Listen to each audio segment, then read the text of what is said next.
Hey, what's going on YouTube? I titled this video Keeping the Faith. First of all, I want to give a Temple, man, you did your thing, man. Dude, I don't know how, I'm just getting, you know, noticing you and your videos. But, dude, dude, you did your thing, man. I encourage any of my subscribers, anybody out there in YouTube land, this series that I've just watched, I spent my entire morning watching, has been the absolute best commentary on the issue, in my opinion, of why black men, well, forget about black men going to other races or not, has been basically the best series I've seen on black female male relationships. Absolutely the best. So I want to offer my comments and kind of piggyback off some of the things that Temple said.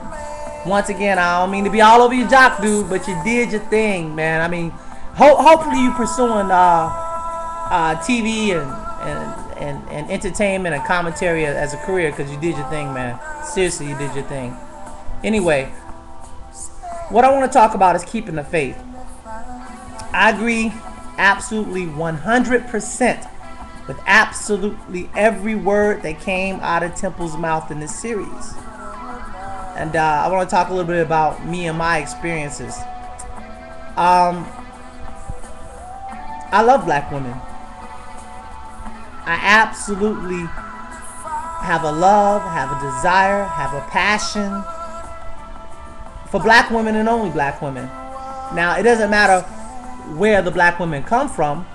It doesn't matter what corners of the earth they come from. I prefer African American women, but it doesn't matter if they come from Haiti, Jamaica, Eritrea, South Africa, black Cubans. Yes, you have a lot of black Cubans just as black as me, but I love black women, and you know, I'm keeping the faith. I'm keeping the faith. Now, does that mean I'll date any black woman? Excuse me? Absolutely not. Now, sometimes some of the women I've dated, or some of my female friends, and even a couple of my male friends, say that I'm a little unrealistic and what I look for, and some say that I pick women apart.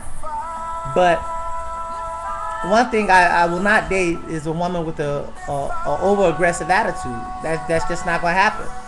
You know, that doesn't mean I'm not going to respect you. I'm going to love you for the person who you are. But you got to either possibly be in a friend category, or, you know, I can love you from a distance. You know what I mean? And I cannot date, and I will not date a black woman who don't have a certain amount of intelligence to them. You got to be able to hold an intelligent conversation with me. You know, I like to do things like, you know, share a book, read together. You know what I mean? That kind of thing, you know. And I remember I went out one time, a girl, and I didn't bring flowers. I gave her flowers one time. The second day, I gave her a book. I said, this is a book I think you'd be interested in. And based upon our conversation before, and she looked at me. She was like, oh, okay, thank you. And, you know, it was real cold, really strange that, you know, she kind of reacted that way. But needless to say, it didn't work out. What else?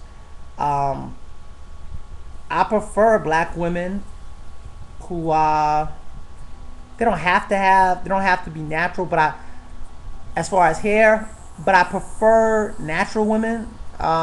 If they don't have a natural, I prefer a woman who are natural like I prefer black women who, even if they have a perm or whatever, who really not into being over excessive with you know, with the weave, or, you know, I like women who have more of a natural sensibility. Another thing, I prefer black women who are naturally loving. You know what I'm saying? Women, black women or any women who have just a natural competitive attitude, like they always competing with you, or always compete with somebody else, they ain't sexy. It's not sexy. You know what I mean? It's not sexy when you go to a restaurant and the waiter's just a couple of minutes late, and instead of enjoying a conversation with you, the woman start complaining. Oh, I don't know when they're gonna come with the food out. Nah, that's not sexy, ladies. Don't do that when you're out on a date. Okay? And I absolutely love black women who have a love for their communities. You know what I mean? Even in all the ills and all the destruction and all the problems we face in our inner cities and the black community, there's nothing that turns me on more than a woman with a pure spirit, a pure loving spirit, doing something out in our communities. Whether it's volunteering, or whether they're teaching in the community, or whether they're, volunteering their services some kind of way, or whether they, just take the time to go visit their cousin them in the hood. You know what I'm saying? I'm not saying they gotta live in the hood, but just have some appreciation, for our people who may not have it as good as we have it. You know what I mean? That's sexy. That's sexy. And I love women who don't blame their circumstances and situation on other people.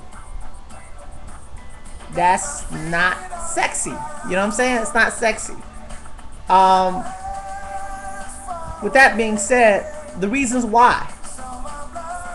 This life, it's a beautiful life, it's a blessing life, but it can be difficult at times, And those who know me from my videos and everything, I try to keep it positive. 100% of the time, I try to keep it positive.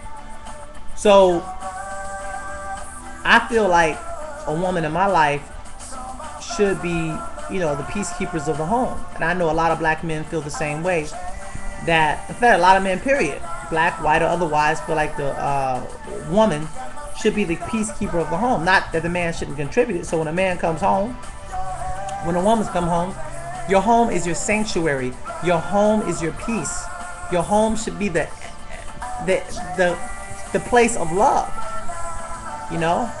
And we should do what we can to make sure that happens. So a woman with just an absolute natural loving attitude, and absolutely loving perception, and one who believes in education, yeah, that's quite appealing to me.